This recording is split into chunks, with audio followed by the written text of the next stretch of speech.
Welcome to Praveen एडिशाला। तो last lecture में हमने पढ़ा था क्वाड्रेटिक इक्वेशन को सॉल्व करने का तरीका, जो कि था फैक्टराइजेशन मेथड। फैक्टराइजेशन मेथड में हम लोग क्या किया करते थे, हम उस इक्वेशन को स्प्लिट किया करते थे और स्प्लिट के मेथड से हम x की ऐसी दो वैल्यू निकाला करते थे जो कि थी x1 और x2, जिसपे कि क्वाड्रेटिक इक्वेशन यानी y 0 हो जाया करता था।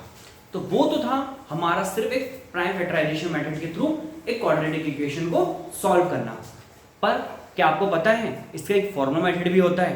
आओ सीखते हैं फॉर्मूला मेथड। और फॉर्मूला मेथड सीखने से पहले हमको एक टॉपिक पढ़ना होगा, जिसे बोलेंगे हम nature of roots. Nature of roots जो कि आपकी एनसीईआरटी बुक में भी टॉपिक दिया हुआ है, नेचर ऑफ रूट्स। अब समझने की कोशिश करते हैं नेचर ऑफ रूट्स होता क्या है।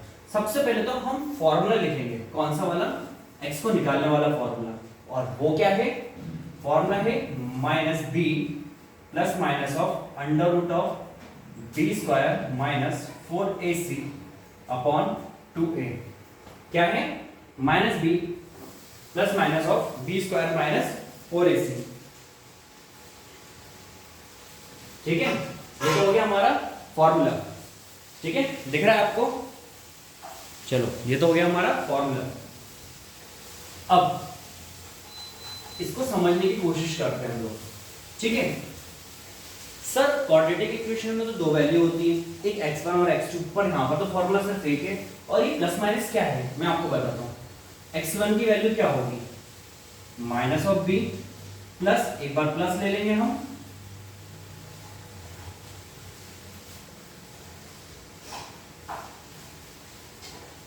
ठीक है, एक बार हम माइनस ले लेंगे,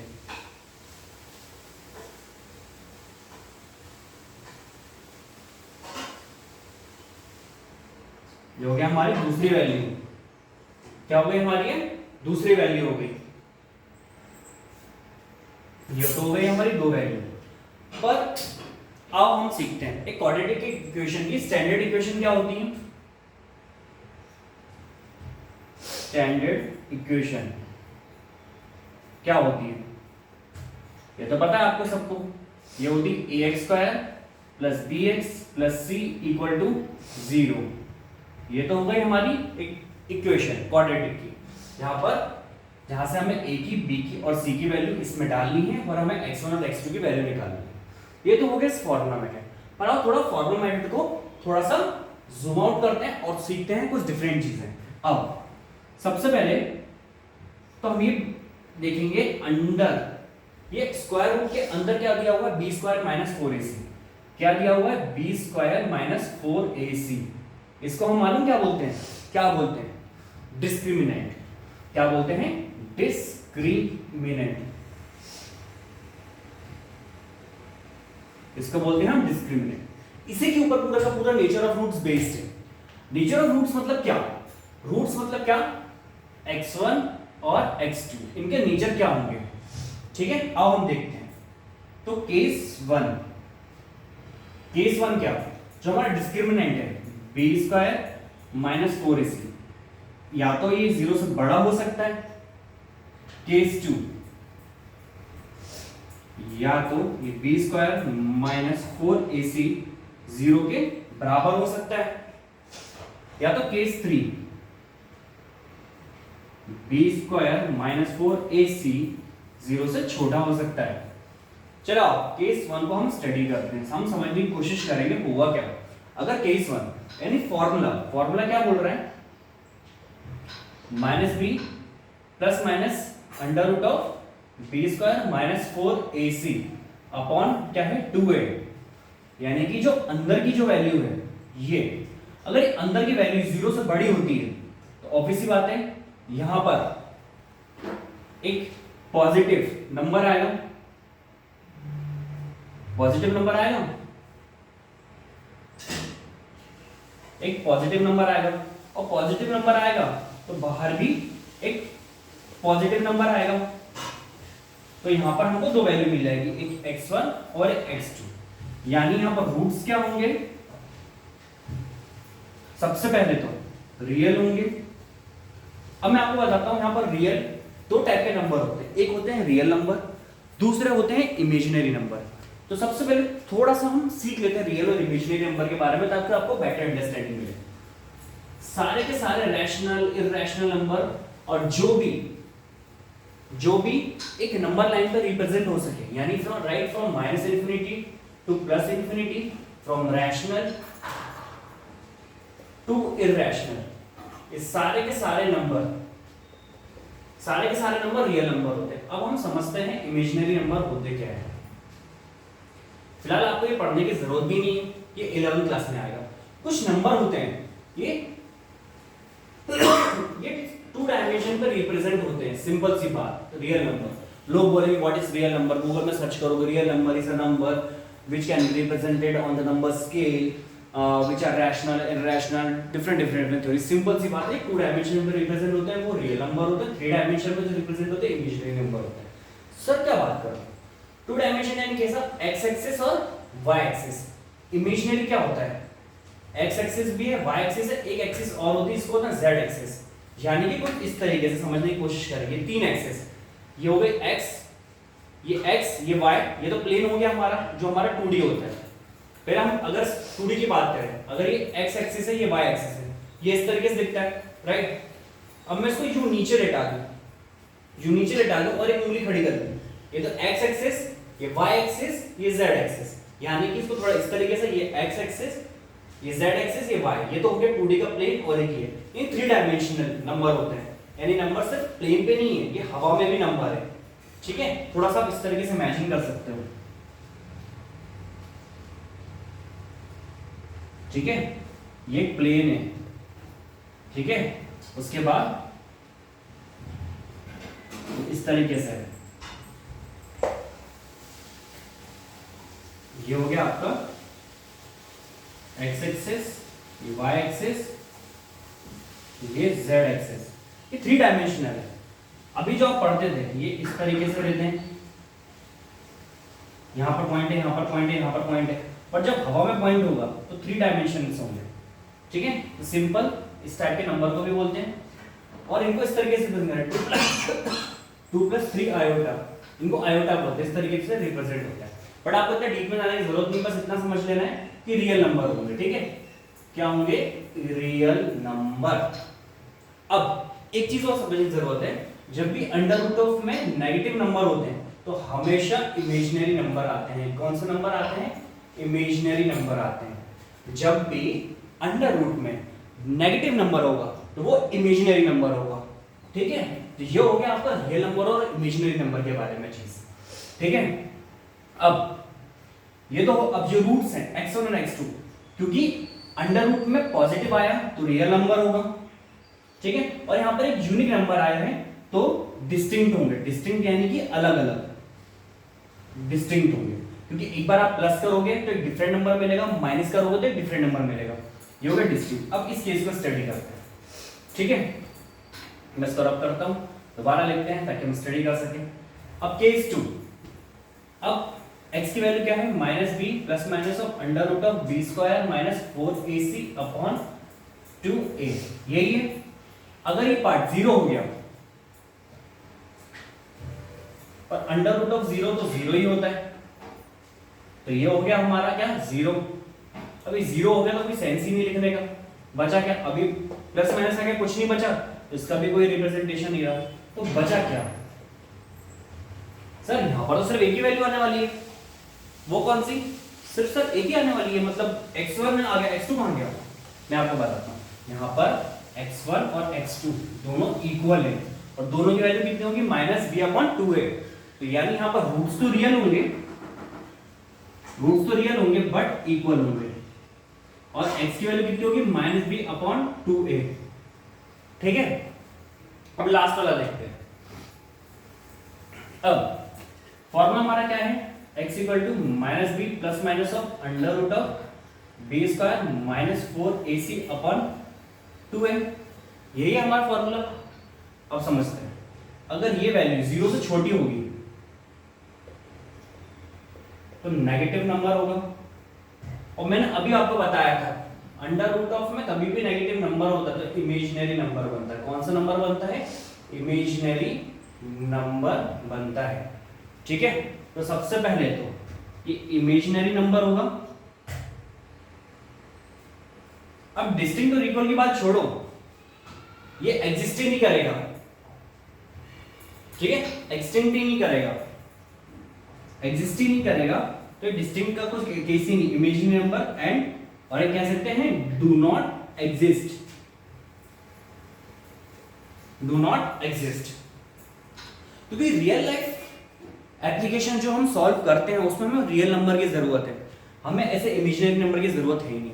जब इमेजिनरी नंबर हमारा उस चीज में सेटिस्फाई नहीं करेगा तो हम सिंपली क्या बोल देंगे, इट डू नॉट एग्जिस्ट, ठीक है। ये तो हमारा नेचर ऑफ रूट्स का कॉन्सेप्ट। आओ इसका एक अगला एग्जांपल स्टडी करते हैं जिससे कि आपको कॉन्सेप्ट की क्लियरिटी मिले।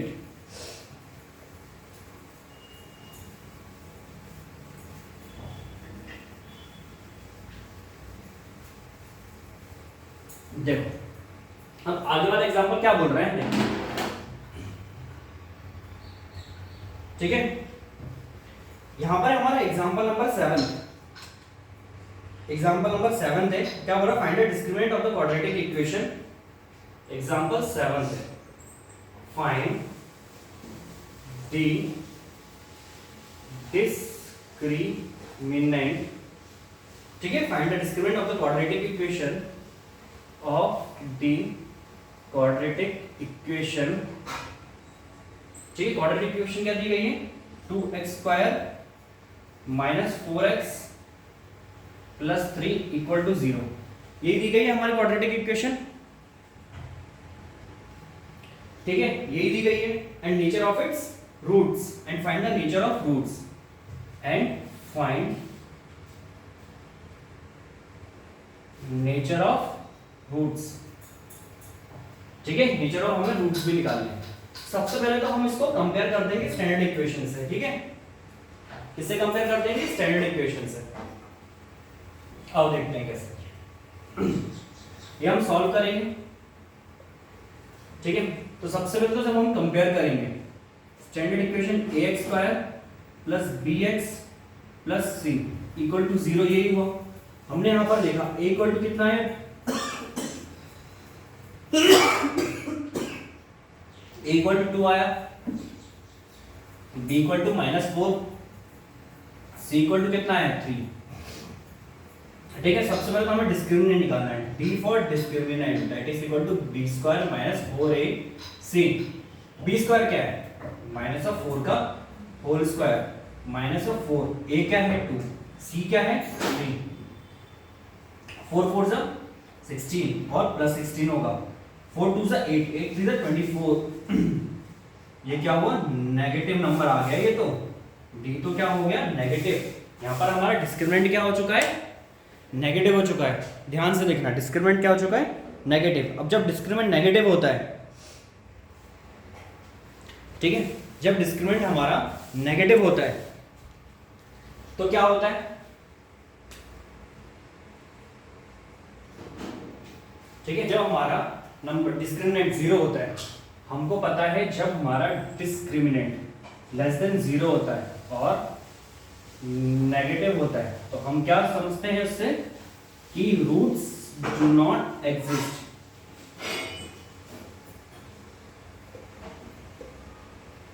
यही होगा, रूट्स डू नॉट एग्जिस्ट। यानी इसका मतलब क्या है,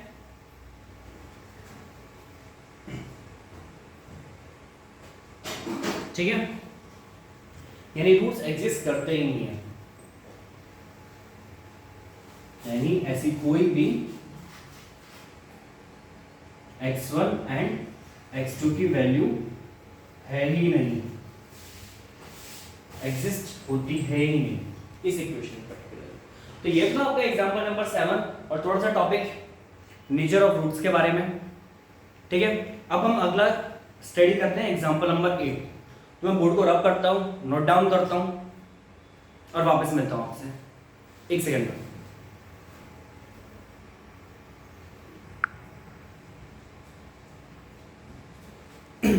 तो ये है आपका एग्जांपल नंबर 8 एनसीईआरटी बुक का, ठीक है। आप देख पा रहे होंगे अपनी अपनी बुक्स में।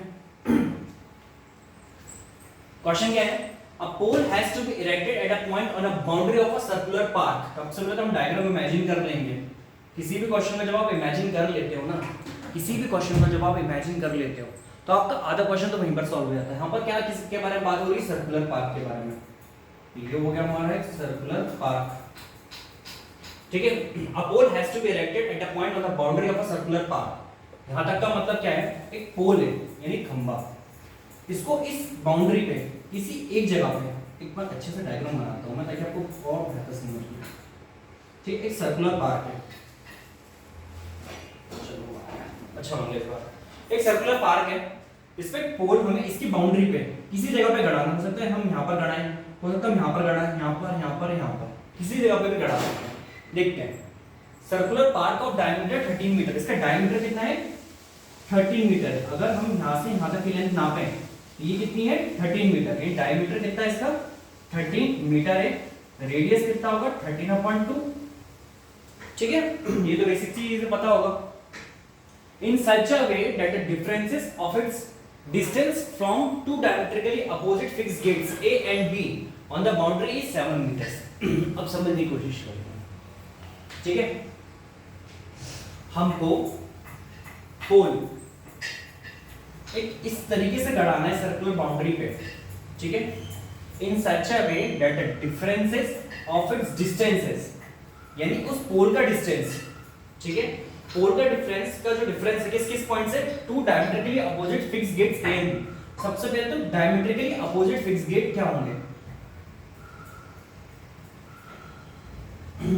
ये ए है ये बी है, इस पॉइंट को छोड़ो, अब इतना समझो बस, टू डायमेट्रिकली नहीं, डायमीटर में अपोजिट फिक्स्ड गेट है ए एंड बी, ये फिक्स्ड गेट है ए एंड बी, ठीक है। एक पोल है, उसको किसी भी जगह पे ऐसा प्लॉट करना है, हो सकता है इस जगह पे, इस जगह पे, इस जगह पे, किसी जगह पे भी। लेट्स टेक दिस वन, इस जगह पे प्लॉट पोल को पी को गड़ाया जा रहा है, ये पोल है हमारा, ठीक है। अब कंडीशन क्या दे रहा है, दिया गया है, कंडीशन क्या दे रहे हैं, क्वेश्चन में कंडीशन दे रहे हैं, such a way that the differences of its distances. अब डिफरेंस यानी कि माइनस, कहां से, differences of its distances from two diametrically opposite fixed gate A and B, यानी इसका जो डिस्टेंस A से होगा और इसका डिस्टेंस जो B से होगा, ठीक है, इसका डिस्टेंस जो B से होगा, इन दोनों का डिफरेंस यानी कि AB minus PB should be equal to 7, या फिर आप वाइस वर्सा भी ले सकते हो, और PB minus AP equal to 7 होना चाहिए, ठीक है ये। और इस टोटल इसकी लेंथ कितनी है 13।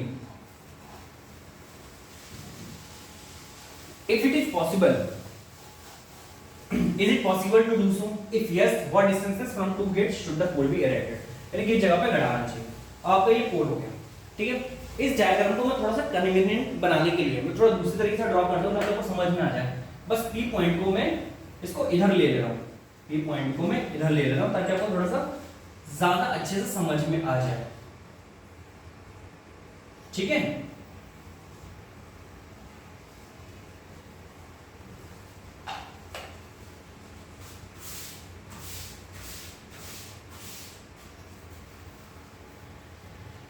ये हो गया आपका पॉइंट P,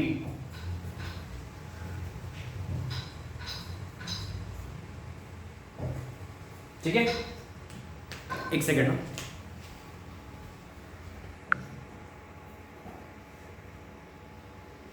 ठीक है, ये हो गया।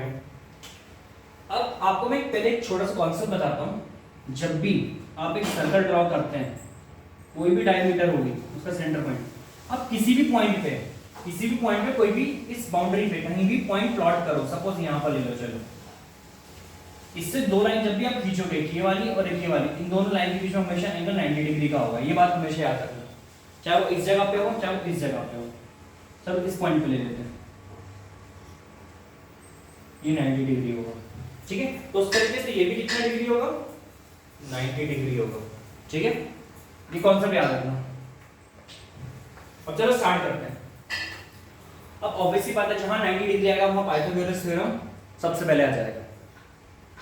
सबसे पहले जहां भी आपको 90 डिग्री दिखे तो आपका दिमाग कहां दौड़ाना है, पाइथागोरस थ्योरम की तरफ। अगर पाइथागोरस थ्योरम, ऑब्वियस बात है 90 डिग्री आ रहा है तो पाइथागोरस थ्योरम आएगा ही आएगा, ठीक है। तो पाइथागोरस थ्योरम की तरफ हमें दिमाग दौड़ाना है और देखना है अब कैसे सॉल्व होगा, ठीक है। तो सबसे पहले तो हम एक इमेजिनेशन लेके चलते हैं, पीबी की वैल्यू x है, पीबी यहां से हम सॉल्यूशन स्टार्ट करते हैं, सॉल्यूशन ठीक है, let PB equal to x, PB कितना हो गया x, तो ऑब्वियसली बात है अगर पीबी हमारा x है, पीबी अगर हमारा x है, अगर हम ये मान के चल रहे हैं एपी बड़ी है, ये वाली कंडीशन मान के चल रहे हैं, कुछ भी हो सकता है पर हम अज्यूम करना पड़ेगा एक ना एक, तो हम ये मान के चल रहे हैं कि AP is bigger than PB, AP is bigger than PB, तो AP minus PB equal to 7 है, ठीक है, तो AP minus X equal to 7 हुआ, तो एपी कितना होगा x प्लस 7, ये तो हमको मिल गया x प्लस 7, ये x हो गया, ये एपी कितना हो गया x प्लस 7, और ये तो हमको मालूम है 30 है। अब हम सिंपल सा पाइथागोरस थ्योरम लगा देंगे, ठीक है, यहां पर लिखेंगे by using Pythagoras theorem, Pythagoras theorem हम जब हम लगाएंगे तो हमको क्या पता लगा, h square is equal to p square plus b square, ये हो गया हमारा h square equal to p square plus b square, ठीक है, तो h स्क्वायर क्या है, h हमारा यहाँ पर क्या है 13, तो 13 का स्क्वायर इक्वल टू परपेंडिकुलर कितना x प्लस 7 है, x प्लस 7 का होल स्क्वायर, और बेस क्या है x का स्क्वायर, हम यहाँ पर लिखेंगे x का स्क्वायर, ठीक है, 13 का स्क्वायर हो गया 169, ये a प्लस b का whole square, a plus b का होल स्क्वायर क्या होता है a square plus b square plus 2ab, यही होता है, तो यहाँ पर क्या होगा x square plus 2 7 14, 14 of x plus 49 plus of x square, ठीक है, ये तो हो गया 169 x square plus x square कितना हो गया 2x स्क्वायर, ठीक है, प्लस 14x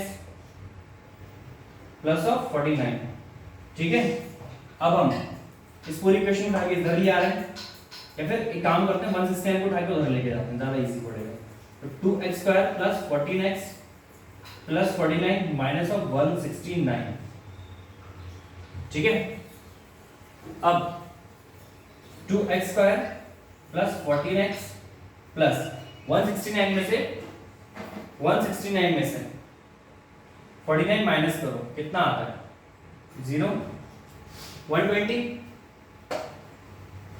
120 आता है, तो ये कितना हो गया माइनस ऑफ 120, ये हो गया माइनस 120, ठीक है, यहां से हम 2 कॉमन निकाल सकते हैं, ये क्या हुआ x square plus of 7x 60, 2 इधर भेजेंगे 0 हो जाएगा, ये हुआ x square plus 7x minus of 60, ये तो हो गई हमारी एक क्वाड्रेटिक इक्वेशन, क्या हो गई हमारी ये क्वाड्रेटिक इक्वेशन। अब हम इसको सॉल्व करने की कोशिश करेंगे, ठीक है, मैं इस बोर्ड को रब कर दे रहा हूं, पूरा क्वेश्चन लिख चुका है, इक्वेशन हमें मिल चुकी है, हमको सिर्फ अब इक्वेशन को सॉल्व करना है, चलो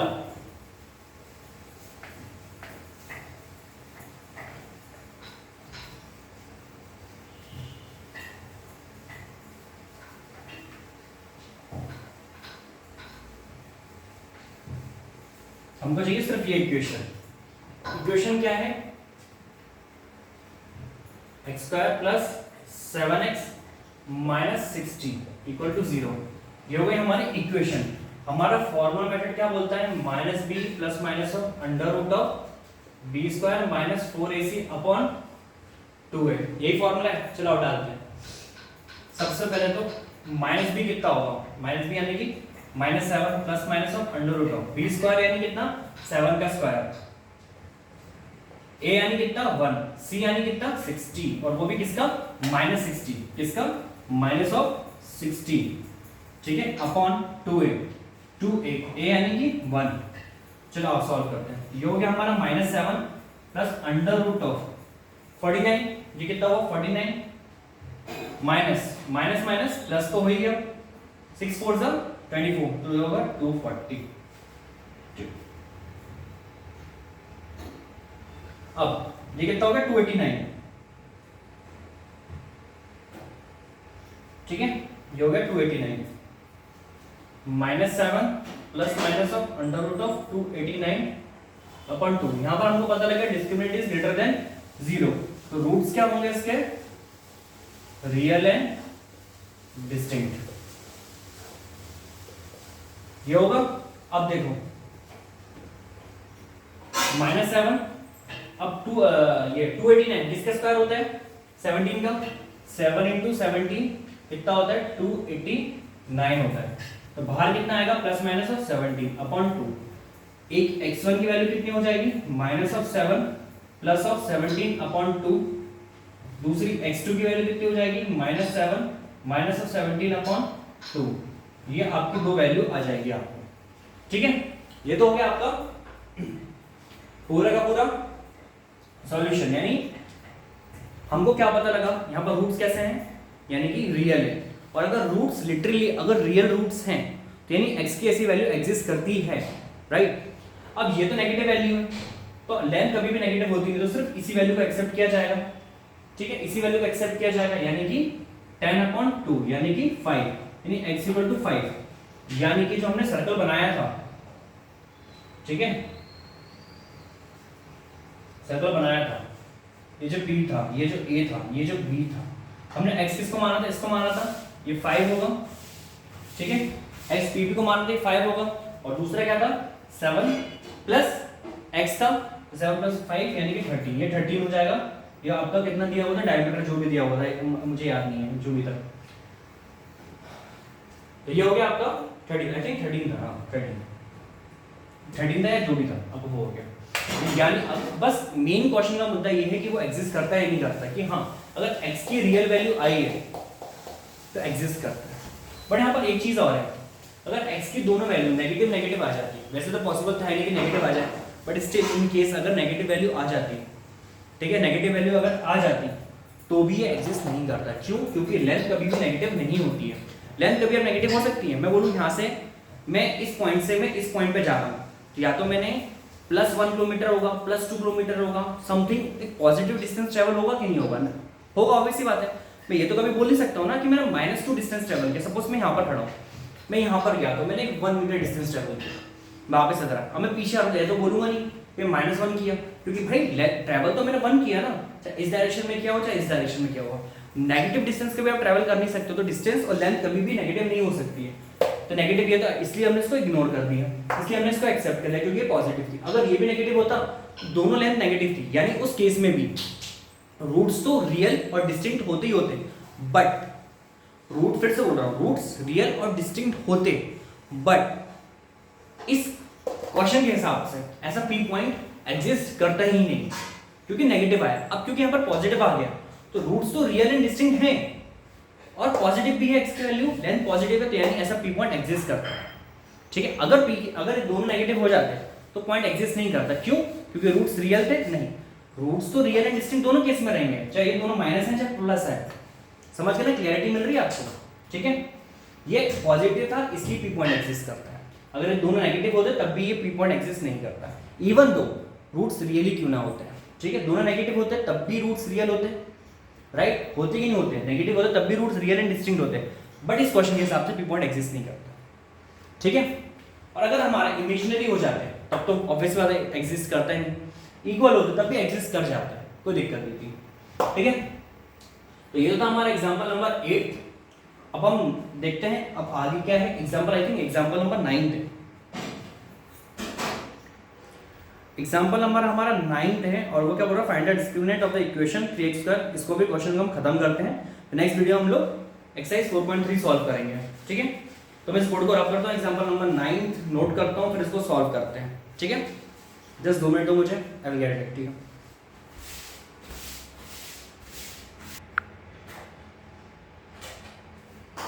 चलो अब ये था एग्जांपल नंबर 9 जो कि आपका है, इसका एनसीईआरटी का ही है।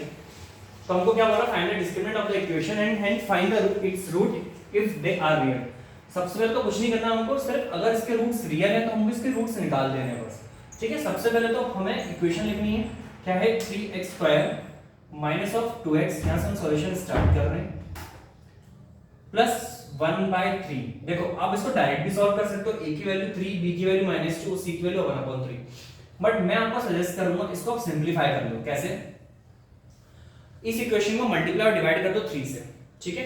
क्या कर दो, मल्टीप्लाई और डिवाइड कर दो 3 से, तो सब होगा क्या, ये नीचे जो 3 है वो एलिमिनेट हो जाएगा, या फिर सिंपल इस तरीके से ले सकते हैं 3 3 जा 9x स्क्वायर माइनस 3 2 जा 6x प्लस 1, एलसीएम ले लिया। इस तरीके भी ले सकते हो, या तो ऊपर और नीचे 3 का मल्टीप्लाई और डिवाइड कर दो, तब भी वही चीज आएगी, ठीक है। तो ये क्या बचा, 9x square minus of 6x plus 1, 3 into 0 0, ठीक है। ये हो गई आपकी इक्वेशन। अब आपकी स्टैंडर्ड इक्वेशन होती क्या है, ax square plus bx plus c equal to 0। आपका a क्या होगा 9, b क्या होगा -6, c क्या होगा 1, यही होंगी वैल्यूज। आओ अब हम डिस्क्रिमिनेंट निकालते हैं। डिस्क्रिमिनेंट क्या होता है, b स्क्वायर माइनस 4ac, ये होगा। अब b स्क्वायर क्या है, -6 का whole square minus 4 into a की वैल्यू क्या है 9, c की वैल्यू क्या है 1, 6 6 जा 36 माइनस 9 4 जा 36 0। तो यहां पर आपका डिस्क्रिमिनेंट क्या हो चुका है, ध्यान से देखना, डिस्क्रिमिनेंट क्या हो गया है आपका 0। तो यानी रूट्स क्या होंगे, रियल होंगे, ठीक है। रूट्स क्या होने वाले हैं इसके, रियल। अब जिनके रूट्स रियल होते हैं तो हमको पता है x की वैल्यू क्या होती है -b/2a। क्यों, क्योंकि जो हमारा फॉर्मूला है, फॉर्मूला क्या है, x equal to b square minus sorry एक मिनट, x जो है -b plus minus under root of b square minus 4ac upon 2a। ये पार्ट तो 0 हो गया, तो बचा क्या हमारा -b/2a। तो -b क्या है, minus of 6 upon 2a, 2 into 9, minus of minus plus 6, 9 2 18, 6 1 6 3। तो x की वैल्यू कितनी आई 1/3, x1 भी ये है, x2 भी कितना है 1/3। रूट्स क्या है रियल। क्या आपने इसकी वैल्यू निकाल दी, देखते हैं आंसर सही है क्या नहीं है। देखो बिल्कुल सही है, 1/3 1/3 दोनों की वैल्यू आ गई है, ठीक है। होप आपको एक ये वाला एग्जांपल समझ में आया होगा, हमने इसको किस तरीके से सॉल्व किया, ठीक है।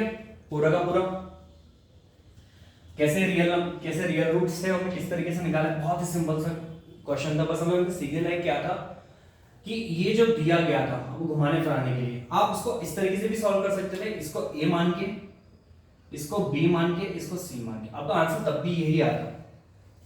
बट मैं इसको सिंप्लीफाई कर दे रहा हूं क्योंकि आपको इस तरीके से देखने की आदत है, इसलिए, वरना अदरवाइज आप इसको इस तरीके से भी डायरेक्ट सॉल्व कर सकते हो। तो ये था आपका एग्जांपल नंबर 9। हम अगली वीडियो में पूरी की पूरी एक्सरसाइज, अब नेक्स्ट एक्सरसाइज आई थिंक 4.3 है, राइट, हाँ 4.3 है। इसमें क्वेश्चन नंबर 1 2 3 4 5 दिए गए, तो ये 5 क्वेश्चन खत्म हो जाएंगे, हमारे चैप्टर खत्म हो जाएगा। तो ये 5 क्वेश्चन हम लोग खत्म करेंगे और इस चैप्टर को टाटा बाय बाय करेंगे। होप आपको ये पूरा चैप्टर धीरे धीरे समझ में आ रहा होगा। अब लास्ट के 4-5 क्वेश्चन हम इसको खत्म कर देंगे नेक्स्ट वीडियो में। Thank you for watching this video. आपके जितने भी ज़्यादा दोस्त हैं उनको शेयर करो और बताओ, एक प्रवीण सर हैं जो इस तरीके से पढ़ा रहे हैं। Please like and subscribe to my channel. अगर आपको कोई डाउट है कमेंट सेक्शन में मेंशन करो, मैं आपको रिप्लाई बैक जरूर करूँगा। और प्लीज़ लाइक करना। Thank you for watching this video.